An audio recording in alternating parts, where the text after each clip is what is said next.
At COG Connect, we have been focused on matters that affect the entrepreneurs, matters that affect CEOs of businesses, and how you can leverage the insights of our experts on this channel to improve and grow your business. But here is the big thing. We are starting a new series, a series focused on pension.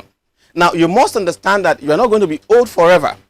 You are not going to be young forever. A time comes that you will not be able to do what you are currently doing. And that is what pension or retirement is supposed to achieve for you.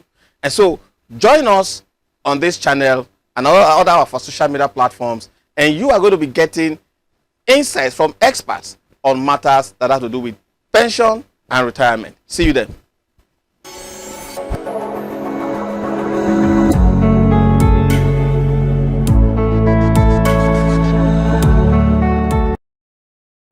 Welcome to COG Connect once again. We have an expert in the house, although he might not want to claim expert at this time, but we have Mr. Oloyede, who happens to have worked extensively within the pension space. Sir, welcome to the studio. Thank you very much, Mr. Sai. Now, I want us to begin by enlightening Nigerians. You know, with you that has been in this pension scheme, pension payment, pension complaints, you know, you have been all over pension matters. Can you just tell us and our audience, what is pension? Yes, thank you. Pension is an arrangement made by an employer in terms of money. Yeah. That when my employee leaves this job, I don't want him to be stranded. I want him to have something in his pocket. Yeah. And that will be taken either monthly or any period that he or she decide to collect it. So pension is to encourage people that when you leave service or when you are disengaged, you will not be stranded. You have something in your pocket. And if you want to take pension to broaden it, if I want to broaden it, it is one of the labor strategy that employers use. But once an employee knows that he's going to get something at the end of the day, he's a happy person. Exactly. You want to put in everything to ensure that the company works and they're able to give you something as it's going. However, pension these days is a little bit broader than that. But we'll talk about it as we go on. As we go on. Now, that is because, you know, when somebody leaves the office, it's not meant to receive payment or salary or allowances anymore. So pension is that window that employers make provision as an incentive for the employees going forward, even after they must have retired. Now, can you explain to us what is the evolution of pension in Nigeria? Thank you, Mr. Sai. Nigeria didn't really have a pension scheme pre-colonial days. But during the colonial days, the British, the colonizers, that's what we call old age pension. They call it old age pension. So this old age pension is what they pay, and it's mainly for those people who are expatriates, who came to work for the British government. Later, it was extended to some Nigerians who actually work for government. However, as we go on, it's a stipend. It's not much. It's not something you can say you want to depend on when you retire or when you leave active work. Later, we now have what we call National Provident Fund. National Provident Fund, where the money is being paid into it.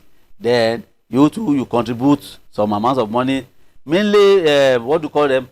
The private sector really took the lead in that particular NPF. And the idea is that when you leave National Provident Fund, that fund is there. That as anybody retires, he gets something as it's going. And then probably put on a small pension. Then it evolves, and then we now have NSITF, National Social Insurance Trust Fund. From there, we have the government agencies now having their own pension board or pension system, or put in place a way to compensate their staff as they go. And one of these are on budgets. They are budgeted for. And you know, when you budget for something, and then a lot of things can happen. But they are budgeted for. From NSITF, we now have our old decree 102 and decree 103, where 102 is for the civilians and 103 is for the military. So on and on and on and on, all this went on. We have departmental pension boards, pension commissions, where when money is projected for, as they get the allocation, they reserve some for pension, and then they invested it somewhere. Then they have an insurance company that will now do all the calculations as the person is leaving. Then he will be paid some of the money and they will put on a pension. Now it went on like that until now got to the era of where it now becomes a problem. The budget for the for pension was not coming like before. We now have a problem of government, a large debt of up to 2 trillion naira. From the pension fund. From the pension. Taking from the pension fund. In fact, what actually saddened everybody is that we are talking about the civil service. But what of the public service, private service, where we are still having problem of this debts. We are having debts, we have corruption, we have no record documentation is almost zero. You look for record, you don't get it. So these are issues that came up, and then we now have the new one that we are talking about now, our contributory pension, which you call Pension Reform Act 2004, which as amended, we now call it Pension Reform Act 2014. That's where we are. So now with this act, before we go into the act, can you just help us to understand, is this evolution the same pattern across African countries? Yes, I will arguably say so, because you know, colonization and then Africa, our development was not as fast as we expected to be. So most of the African countries went through all this, and then most of them now, and some of the things that came up with pension, as every country is trying to do what is good for its citizens, is that even if you are budgeting for it, they still have some sort of something for social security that they give to people. They just give them. They just say, okay, the Nigerian government that is saying they want to give what do you give it? Cash ahead. So they still give. So all those are part of pension systems in Africa. Okay. In Nigeria too we have it, but it's not very prominent because we have always had laws that will follow regulate all our pensions. So now let's focus on the Pension Reform Act as amended. That is the Pension Act of 2014 as amended. Yes. What, being someone that has really followed this process, what do you think has been achieved, with this Pension Reform Act? Have we been able to have a hold? Because like you're saying, we have seemed to also carried the same experience we have in our other aspects of our national life in terms of corruption and all that into the pension system. What are you seeing?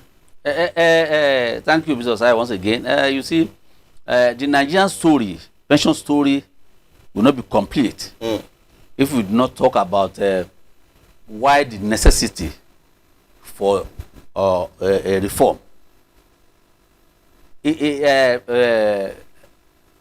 I want to thank God that I had the opportunity to be given an opportunity to be member of the ministerial committee on this pension reform. Wonderful. I was just a level 10 officer in the Office of the Service Pension Department.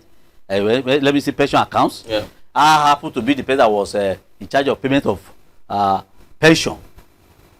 Let me say for federal staff and those with federal share in the states. A lot of things are involved with pension. So when people just see as probably they are being paid in end of service, no, a lot of things goes on there. Then I was co-opted. I had to give my own whatever I could contribute. I contributed to it, especially when we were trying to get how much would the contribution be. Probably we just have a view of contribution. I have to use some Excel tools to get the cost or what will come in as a savings when we put all the civil servants in it. We did all these ones. So I was involved until we now have the ministerial committee go to the president and the president approves it. And let me also tell you that our own Pension Reform Act, we actually borrowed it or we used another person's own and we reformed it. I must first of all thank the former president, Shivurishe Obasanjo, for that wonderful initiative. Look, it says all a lot. I'm not trying to praise government here. I'm not trying to do all this one. But if not for the Pension Reform Act of 2004, as been amended now to 2014, I don't think we'll be where we are today. So, but what are the objectives? What really do you want to achieve by building up the reform? Number one, the first thing, if you check the objective, is that so that everybody retired in Nigeria, both private and public, we have opportunity to receive his pension as I went due. So it is from this area we'll be checking whether the act is actually working. Exactly. Also, they want to ensure that every public servant, including FCT and the private sector, key into that program. Another one is that they want to ensure that indigent Nigerians, people who don't have money, you know, some people, they retired at lower level, they may not have much money. Exactly. So they are the ones that suffer most in the old regime. Yeah. So they needed to find a way to ensure that they are able to get something. They are taken care of. Yeah, at least you are going to get something. And then you are paid as I went due. Also, they want a program or a reform that will be controlled by the private sector, not the government. To take out the... I remember during the discussion at the ministerial committee, we were trying to decide where do we house the money. Yeah. The money that will be coming out, why would you warehouse it? Several people say you should go back to head of service, but some of us say no, there's no need to go to head of service. We are going to go back to the old thing that happened, where we don't be able to get money to pay pensioners as I went due. So thank God the president accepted that there should be a regulatory body, which is now PENCOM, which is private driven. Also, to the extent that the pension fund administrators, the administrators of this, that these people who manage the fund, are private organizations. Also, these private organizations, pension fund administrators. Yeah. Also, the monies that is contributed will not be in the hands of these PFAs. Okay. Not the government. Yeah. The PFAs are not going to hold it. Immediately contribution is made, they only send them records. We have deducted so amount of money from so number of people. When they get it, they send it to the PFC, which is pension fund custodians. That means that the money that is accrued as collection to a PFA is not being handled by the PFA, it's being handled by the pension fund custodians. Now, pension fund custodians are not actually holding the money. Every money must go to CBN because you can't trust them with money. So these are the things they put in place to checkmate that we don't go into trouble that we had before. However, from the first objective, have we been able to achieve the objective of being able to pay as I went due? I would say, in my own honest opinion, we have been able to do that. We have been able to pay as I went due. As I went due. But let me not interrupt you. Just go ahead. We are able to pay because you are either under contribute pension system, you either or decide to collect your money under what we call program withdrawal. Okay. Or annuity for life. Or life annuity. You understand me now? Retirement life annuity. That RLE we call it. So once you sign in for either of the two, the onus rests on the PFAs to ensure that you are paid every month. The onus rests on the insurance companies, which NICOM is actually regulating to ensure that you are paid every month. So if you are under contribution system, you are sure of being paid. But government was magnanimous enough because we should ask the question: what are those who are not part of the contribution system? Okay. Do we still have them? Yeah, we have them. Because if we have the Pension Reform Act, yes, it's supposed to provide for the coverage of everybody. Yes. However, government decided that okay, what of those who are already on the pension payroll, but they are not going to contribute? They are already retired. Okay. Now, government has said okay, not only those ones, those who have 3 years to retire after 2004. That's it. The law came in 2004 June. We started July 1, 2004, and if you are retired 2007, you are not going to be part of the contribution pension system because you have 3 years to go. And you have not been able to contribute enough for you to be able to get substantial amount of money as pension. So government removed them. Also, the army or the other constitution, section 2291, the army, the military forces are not part of it because they are special organizations. So they were not part of it. So who will take care of them? So these are the things that they remove from. Now, PTAD, Pension Transition Administration, is the one in charge of those who are old pensioners, those who have been collecting pension, and those who have 3 years to go. So when they retire, they were passed to PTAD. Now, what does PTAD do? All PTAD did was that PTAD will collect all the documents regarding those who have retired before, and government will provide the money to them, for the PTAD, to pay them. So you can see that the law did not exclude anybody. The law ensured that those old ones and the new ones who are contributing are covered. So this is the law that we have put in Nigeria, and I believe, honestly, that we have achieved. Though there's no law that will not have some complications. Now, so that brings me now to the part of, having some states, for instance, very recently we had Akwa Ibom pensioners complaining of not being paid, and stressing the need for the government to set up their own pension board to smoothen this process. Now, if we have PENCOM as a regulatory arm of government, in this space, why isn't it possible for PENCOM to have ensured by now that these people are paid, and beyond that, that each state have their own pension board? Thank you, Mr. Osai. You see, one of the problems, there was a paper I delivered on regulations and I forgot the other part of it regarding something on regulations. And then I now take it to pension. In the law, PRA 2014 as amended, it is compulsory that every organization in Nigeria that's an employer must key into the CPS. Number one. Number two, that every state, apart from federal must key, every state must put in place contribution system in their states, and they start contributing. And when they start contributing, they have to contribute to the PFAs. Also, every local government, every private organizations, you must key into it.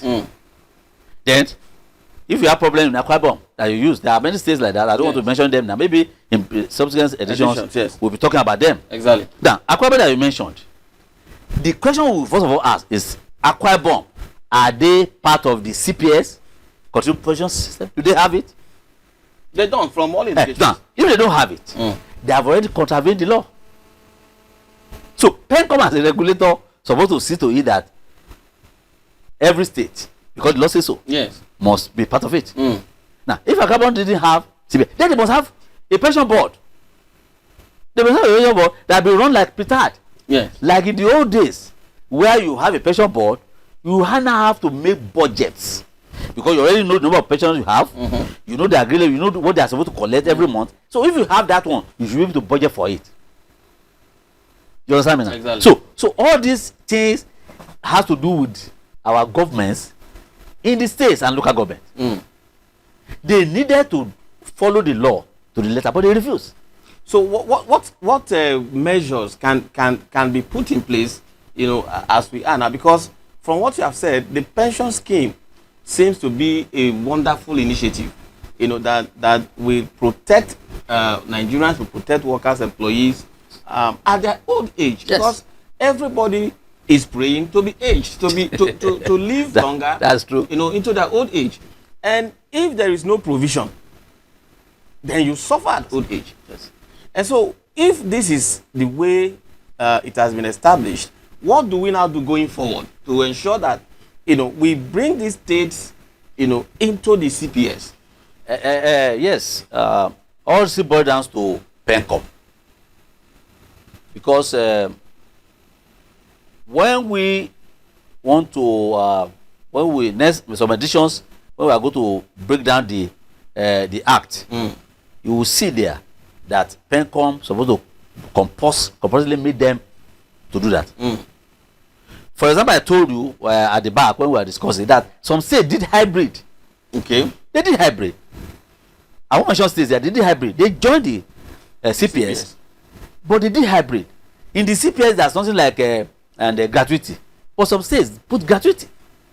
But they still do contribute system. Some that do contribute system, they budgeted for the amount of money they will use to pay their supposed pensioners, both old ones and the ones that are coming behind. Now, if PENCOM do not use the powers that they have, there's something we can do. And you know Nigeria, let us bring ourselves down here. Yeah. We just seem that where everything will go on, the state is different from the federal, but it is a law for the federal. Everybody must key to it. A lot of things are in that law that is making it very robust. It's a beautiful law. It has its own problem. Yeah. And for us to be able to get it right, we have to continue to reform and to make adjustments to the law. However, this issue of not having a CPS program in your state, a PENCOM must have something to do with it. Do you also know? I won't mention the states. They were contributing. A governor came and stopped the contribution. He even asked them, the government said, if you want to collect the money you have contributed before, we are ready to give you. Because it had been issue, they were not sending to the PFA. Because if you have sent to the PFA, there's no way you can send somebody to come out. It's not possible. We have ways of doing things in this part of the world that we just made that who's going to punishment.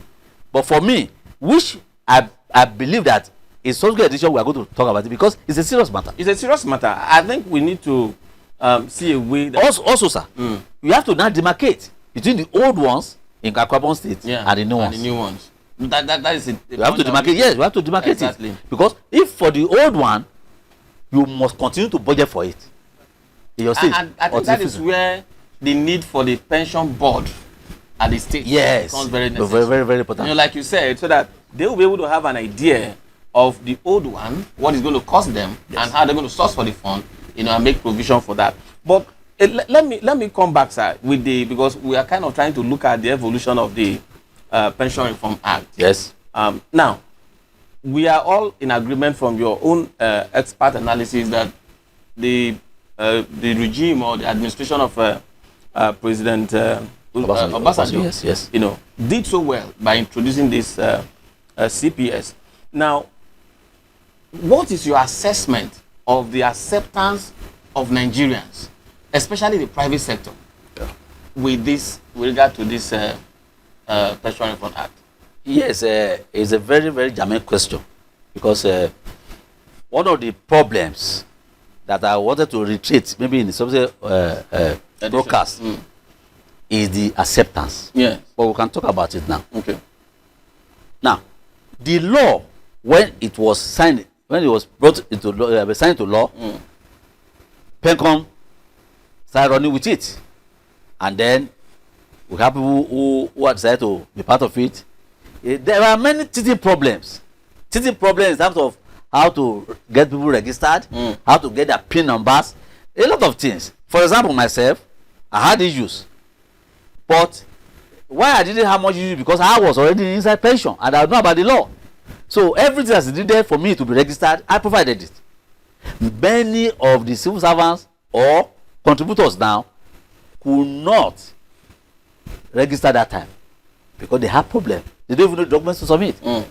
Now, why will it be so?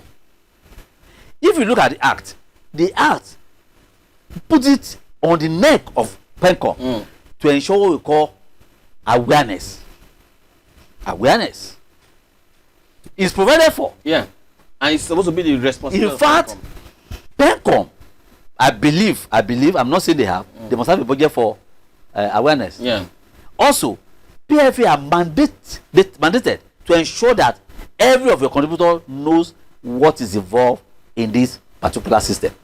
It's there. It's in the law. So, when we have all this one, the main problem that Nigerians have in not accepting the act is because they were not aware. So let me also tell you, till now, the awareness and the acceptance is still below 50%. Exactly. Because people that are supposed to do that job are not doing it. So that brings us back to the issue of the Reform Act and the challenges that we currently face. with regards to, for instance, we hear that, and you kind of give instance to that in this conversation, that some huge amounts of money were stolen from because we have to begin to use the right words, in the context of what is happening in this country. Yes. When we say corruption, it gives some sense that, okay, maybe, like we had in the previous administration, that corruption is not stealing and stealing is not corruption. So we need to begin to, expatiate on these matters. Yes. We are hearing that there are some amount of money that were stolen from the Pension Reform Act. I mean, from the pension funds. I don't know. So how does this, supposed to sit with a Reform Act that is supposed to strengthen the process so that some of these shenanigans will not happen? Thank you, Mr. Sai. You see, when you pose that question, I was just smiling. I don't want to say because I was part of it. When some people hear this program and say I was part of it, they can't even remember that young man. Yes. And I don't care if they remember or not. What matters to me is that I did what I was supposed to do, and I contributed what I was supposed to contribute. That time, it was something I love to do. When we used to pay pensions cash in Lagos, I was there. I was inside it. When we came to Abuja, I was inside. So every single pension, head of service that time, if you still go there, people will tell you about my name. People that know me. You see, corruption that we had in the old system, I can tell you that 90% it cannot happen in this new one. It's not possible. New Reform Act. Wonderful. It's not possible. Why is it not possible? When you deduct the pension statement from somebody's salary, you do a schedule. Now, when you do that schedule, the schedule goes to the PFA. We have deducted so amount from so number of persons, about 20 of them, as our staff. It goes to them. The money is not going to them. The money is supposed to go to the pension custodians. The pension custodians have an account with CBN. Another thing that the law made, that corruption will not be able to happen. There are a lot of corruptions that can happen, let me say, probably through internet and all those things. Don't worry, we'll come to that. If you can't take it today, we'll take it next time. Yeah. Now, another thing is that there is no way that you deduct somebody's money and you not send it to the PFA. And that part of the law says that within 7 days of deduction, that money must be with the PFA. If you did not do that, you'll be sanctioned. If you deduct money and you don't remit for some time, the law prescribes that person should be arrested. But the question will be, who has been arrested? That's the question we ask. These are the things that we have with the act. Probably through our own attitude to life and attitude to law. You understand me? So, I can say categorically that there's no way the corruption that we experienced during the old system that it can happen in this one.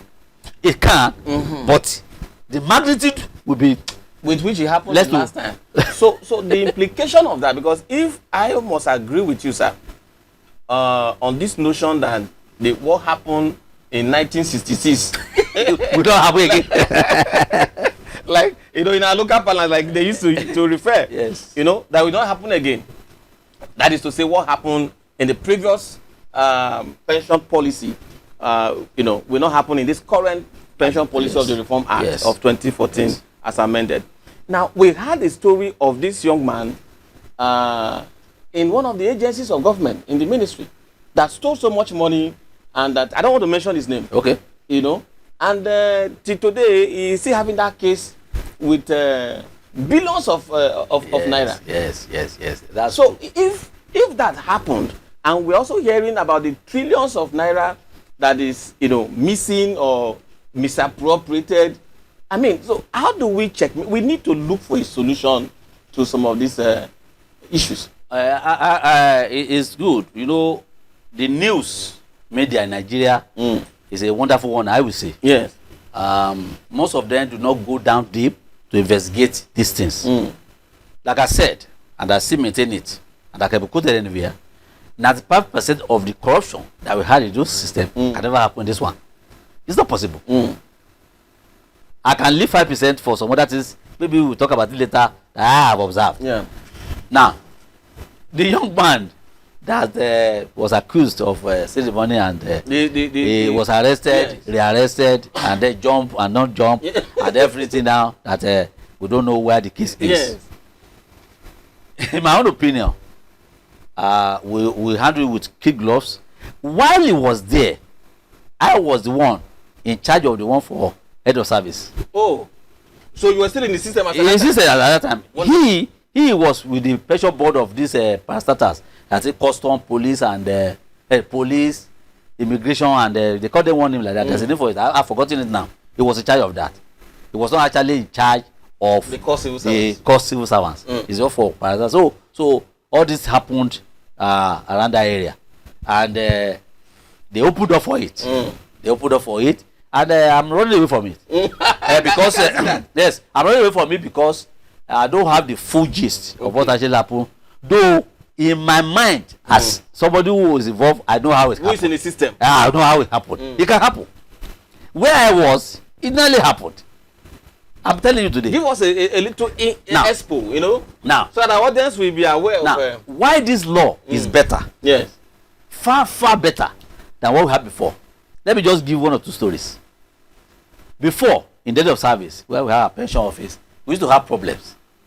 So pensioners will come to collect their gratuity or pension. They will be told that somebody has collected it. Somebody that came from Lagos with night bus. Wow. He wanted to collect his check in our office, and they tell you, no, somebody has collected it, and they will show him his signature. And his signature will be shown to him. So the man will say, I'm just coming from Lagos or coming from Sokoto or anywhere. I just came in night bus. How will I have signed? They say, oh, you have signed for it. And it goes on and goes on like that. Some will even, their name will be on the payroll, but the money will not go to their accounts. Before we even had account, you know, we were using cash before. We paid them in cash.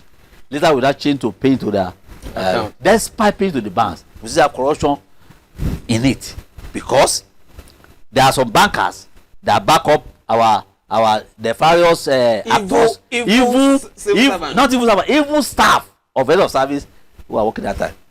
So they were working hand in hand, and they were able to get away from them. So I can tell you, there was a time some pensioners, when you retire, maybe you retire in Abuja or Lagos, you say, no, I'm tired, I'm old down, I'm 70 years old, I want to go back to my village. Definitely, this my pension should be paid in my local government or in my state. Since I'm moving, you come and apply. When you apply, we now say, okay, we stop your pension from our own end. We stop it. After stopping it, there's a courier we use through normal courier, which is a postal agency. What's it called? Postal office. So when we do that, there's a seal on it. There's a seal. We put seal. I will sign on it. My guys will sign on it. Seal. The paper inside had the names of people that go to that particular state or local government. By the time it gets there, maybe 10 names are in the sealed envelope. And then you get there, the payroll number will be 20. In the states. And they have federal share. If you have worked for federal government before, you are a federal pensioner. Also, if you have worked with states or federal after the war, 1970, federal government decided that it will pay every Nigerian as a pensioner for that period downwards. That's it, from 1970 downwards, you will be paid by federal government. So they took that away from the state government. So these are people we call pensioner with federal share. So because of that, it's an avenue for people to start putting names and removing names. That was a particular thing I'm going to say, the last one. I want to monitor payment in one state. I won't mention the state. And this particular state, when it was one state, before it was created to two, had about 22,000 pensioners. When we got there, when it was one state, it had about 22,000 pensioners. Okay. Now after it has been broken to two, or whatever they remove from it, we still have 22. We still have 22,000 in the state. We have 22,000 in that state that was taken away from it. Oh, that makes it now 44,000. Yeah. Whereas when it was one state, it was 22,000. Yes. Of human beings. Yes, of human beings. Is it that they reproduce themselves? That's the way they do it. You know, because by the law of nature. Yes. By the law of nature. So the humans reproduce themselves. The avenue is there to make money. Then federal government was back then in the way of service. We now started using computer. It reduces it. There was a day I went to, when I came back to monitor, I removed over 1,000 names from the computer because I didn't see them. If I didn't see you, they know me. If I didn't see you, you can't be paid. There was a particular one. The young man met one of the people that are paying, and they say what to collect. They look at him. I was not far from there because I used to sit at the back as the one monitoring or supervisor. The people are paying and the front. Especially in the States. I'm talking of States now. Now, they were not attending to him. I heard them talking. I said, can you please send that young man to me? He said, no, he's a pensioner, sir. I said, pensioner, send him to me now. I first of all said, can I have your documents? I said, he's a pensioner. The document on the ID card, he was started in 1962.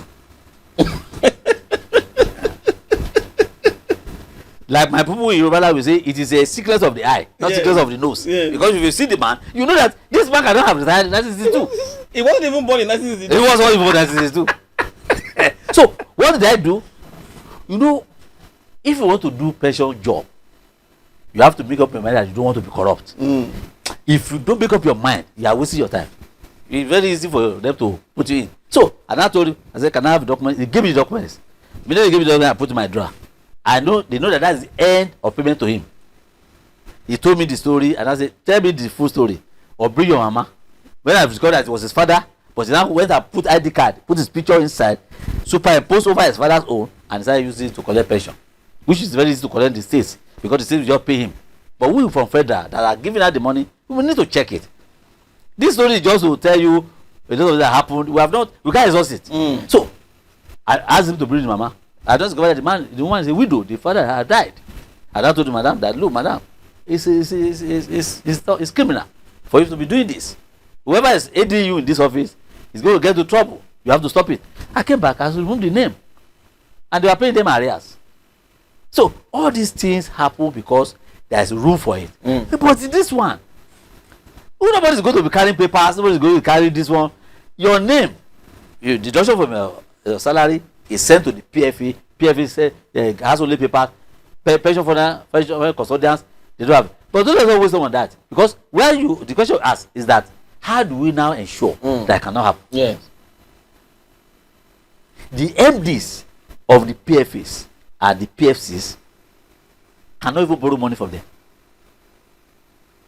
Now, I think it has been increased now. It used to be 200 million or something like that, but they now changed to about 20 billion now. You go and deposit in CBN for your PFA. Before you can operate it. Before you can operate the license. Stringent license to give you license. Stringent measure to give you license. Now, the other things we are going to expose later about the PFAs and PFCs. Don't worry. We'll talk about this. But we are talking about the act itself now. The act, as for me, is as good as what we can just be reforming, making sure that people are aware, people accept it. And I told you acceptance is low because nobody is telling them the benefits. What is the benefit? I am a living example. I've retired now. I'm going to 10 years. That you retired? Yes. Wonderful. But you look very young. No. It's grace. It's grace. It's grace. Also, I have a principle for retirement. Maybe one of these, when we are discussing about retirement planning, we'll talk about it. Most of the problem of retiree is that they never plan for it. It's going to be part of this series. So let's go back now to how it has impacted you as a case study. Yes, so as a case study. People can understand the benefit. Yes. I can tell you in the last 9 years and 5 months now. No, 9 years and 3 months now. There's no time my pension was not paid. Though small, it's a stipend, but I've never experienced my pension not being paid to my account. And it goes to my account. I will get the alert. I've not gone to the office to go and quarrel to carry my load. And I think one of the reasons why some of us who are under contribution scheme are looking young or not looking sick is because we don't have to walk to one bank to go and say I'm alive. We don't have to go to PFAs and be making noise. No. Your money is paid. If it's not paid, there are areas where you can just send message to them, I've not been paid, and they will reply you. So some of them, and some of us do not have the opportunity to use internet, so they may not be able to, and they have to go there. So for me, as a person, I'm enjoying the CPS. I think it's one of the best things that have ever happened in Nigeria, and I think we should just build on it to make our people aware, be happy, and be able to contribute for that. Also, you know the CPS also made provision for the private sector. Of course. It made provision for also artisans and MSMEs. We're going to come into that, in one of our subsequent editions, because this is a program for CEOs. Yes. As you know, it's COG Connect. And so we'll be bringing Mr. Oloyede back. As you have seen, he's an expert, whether he agrees with us or not, on this matter of pension. And like we have said, pension is a matter that matters. Yes. And so you should be watching out for this series on all our platforms. Invite your colleagues and your friends and let us share in this very important matter of pension. Until we come your way again, thank you very much. Thank you very much.